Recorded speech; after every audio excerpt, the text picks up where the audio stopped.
Hello guys, welcome to my YouTube channel hail cinema. ఇప్పుడే Ram Charan and ఖైరాధ్వని నటించిన game changer చూసా భయ్య. శంకర్ గారి డైరెక్షనల్. ఒక్క ముక్కలో చెప్పాలంటే ఈ మూవీ ఎలా ఉందో.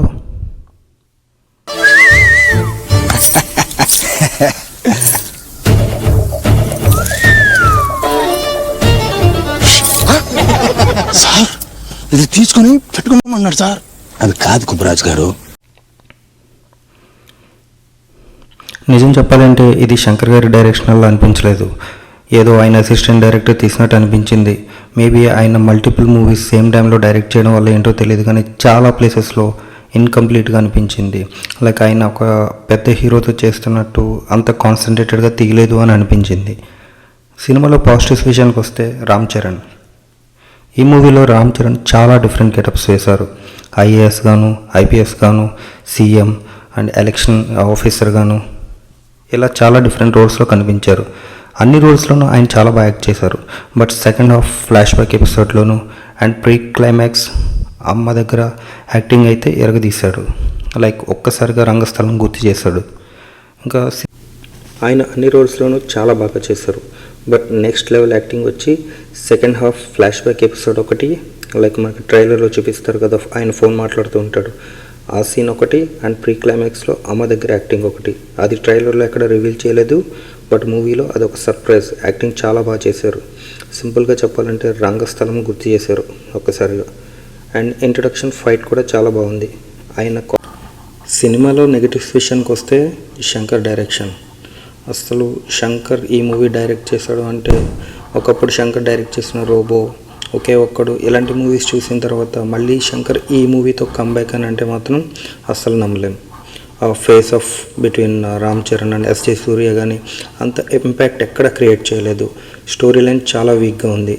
అండ్ మేజర్ మిస్సింగ్ వచ్చి సాంగ్. యూట్యూబ్లో సెన్సేషనల్ అయిన నాన్న హైరాణ సాంగ్ మనకు మూవీలో ఎక్కడ కనిపించదు. And cringe comedy. సినిమా మొత్తం చాలామంది కామెడియన్స్ వస్తూ వెళ్తూ ఉంటారు, బట్ ఎవ్వరూ కూడా మనం నవ్వించే ప్రయత్నం అయితే చేయలేకపోయారు. పొలిటికల్ రిఫరెన్సెస్ చాలా అంటే చాలా పెట్టారు. మూవీ ఫస్ట్ హాఫ్లో వచ్చే హైడ్రా ఎపిసోడ్ కానీ, రేషన్ షాప్ ఎపిసోడ్ కానీ, ఇసుక మాఫియా కానీ, ఇలా ప్రజెంట్ పాలిటిక్స్లో ఉన్న చాలా ఎపిసోడ్స్ని ఫస్ట్ హాఫ్లో ఇరిగించారు. ఇవన్నీ చూస్తుంటే రేసుగురంలో బ్రహ్మి గారు గుర్తొచ్చారు నాకైతే. అండ్ ఫస్ట్ హాఫ్లో రామ్ చరణ్ కోపం మీద ఉండే ఎపిసోడ్లో వచ్చే డ్యాన్స్ కానివ్వండి, అండ్ సెకండ్ హాఫ్లో రామ్ చరణ్ గారికి వచ్చే నత్తి ఎపిసోడ్లో ఉండే అంజలి గారి డ్యాన్స్ కానీ కొంచెం ఇబ్బందిగానే అనిపిస్తుంది. అవేవో ఫోర్స్ఫుల్గా పెట్టినట్టు అనిపిస్తుంది. సినిమా అంతా ఒక ఫ్లోలో వెళ్తుంటే ఈ డ్యాన్సెస్ అనేవి ఎందుకో చాలా ఇర్రెలవెంట్గా అనిపించాయి. మూవీలో రైటింగ్ ఏ లెవెల్కి దిగజారిందంటే, ఒక పోలీస్ ఆఫీసర్ వచ్చి చిలక కోసి చేతిలో పెడతా అనే డైలాగ్ చెప్పడం కానివ్వండి, హీరోయిన్ వచ్చి నువ్వు ఐపీఎస్ కాదు ఐఏఎస్ కావాలి, ఐఏఎస్ కాదు ఐపీఎస్ కావాలి అని చెప్పి హీరోయిన్ మోటివేషన్ ఇవ్వడం కానివ్వండి, ఒక కలెక్టర్ తన కార్ తానే డ్రైవ్ చేయడం, డ్రైవర్ని పక్కన పెట్టుకోవడం కానివ్వండి, ఒక ఫోర్స్ఫుల్గా బ్రహ్మానందం గారి రోల్ పెట్టడం కానివ్వండి, ఇలా చెప్పుకుంటూ పోతే చాలా సీన్స్లో రైటింగ్ చాలా వీక్గా అనిపించింది. మనకి మూవీ ఫస్ట్ హాఫ్లోనే ఓల్డ్ ఏజ్ హోమ్లో ఒక లేడీ క్యారెక్టర్ రివీల్ అవుతుంది. ఆ క్యారెక్టర్ మూవీ మొత్తానికి చాలా చాలా ఇంపార్టెంట్ క్యారెక్టర్. బట్ ఆమెకు రాసుకున్న సీన్స్ నాకెందుకో అంత బాగా పండలేదు అని అనిపించింది. ఆమెకి ఇంకొంచెం బెటర్ ఎలివేషన్స్ ఇచ్చి ఉండి, ఆమెకి ఇంకొంచెం బెటర్ స్ట్రాంగ్ క్యారెక్టర్ రాసి ఉండింటే మూవీ రిజల్ట్ మీద ఇంకొంచెం ఇంపాక్ట్ క్రియేట్ చేసేది. ఆమె ఎప్పుడైతే సీఎం శ్రీకాంత్ని కలుస్తారో దాని తర్వాత వచ్చే ఎపిసోడ్స్ కానివ్వండి, దాని తర్వాత స్టోరీ వెళ్ళిన విధానం కానివ్వండి, ఆడియన్స్కి అంత కనెక్ట్ చేయలేకపోయాయి. అక్కడి నుంచి మూవీ ఫస్ట్ హాఫ్ అనేది ఒక మంచి ఇంటర్వెల్ బ్లాక్తో ఎండ్ అవుతుంది. అక్కడ వచ్చే ట్విస్ట్ కూడా చాలా బాగా అనిపించింది. సెకండ్ హాఫ్ చూడడానికి కొంచెం ఇంట్రెస్ట్ బాగానే క్రియేట్ చేశారనిపించింది.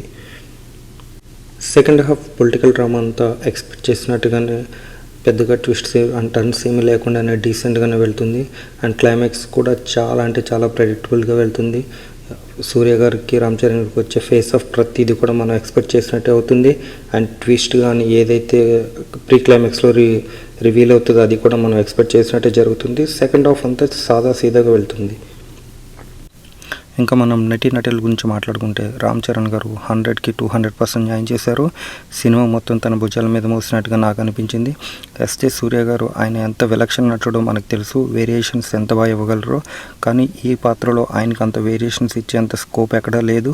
ఆయన క్యారెక్టర్ ఎంత వీక్గా రాశారనడానికి ఆయన లాస్ట్ మూవీ సరిపోదా శనివారంలో నాని యూజ్ చేసిన డైలాగ్ పోతారు అందరూ పోతారు అనే మూవీ రెఫరెన్స్ ఎక్కడ వాడుకుని అంత వీక్గా ఆయన క్యారెక్టర్ని వీళ్ళు రాసినట్టుగా నాకు అనిపించింది. అండ్ శ్రీకాంత్ గారు, అంజలి గారు, కైరా అద్వానీ గారు, సముద్రకని గారు, రాజీవ్ కనకాల గారు వాళ్ళ పాత్రల మేరకు వారు బాగానే చేశారు, కానీ ఎవరు ఏమాత్రం ఇంపాక్ట్ అయితే క్రియేట్ చేయలేకపోయారు. కమెడియన్స్ ఇంకా నామకే వాస్తులకు వాళ్ళు ఎలా వచ్చి అలా వెళ్తారు, కానీ వాళ్ళ క్యారెక్టర్స్ కూడా అంత ప్రాధాన్యత అయితే ఏమీ లేదు. ఇలాంటి చాలా ఉన్నాయి, ఇంకా దాచాం కుప్పలుగా ఉన్నాయి.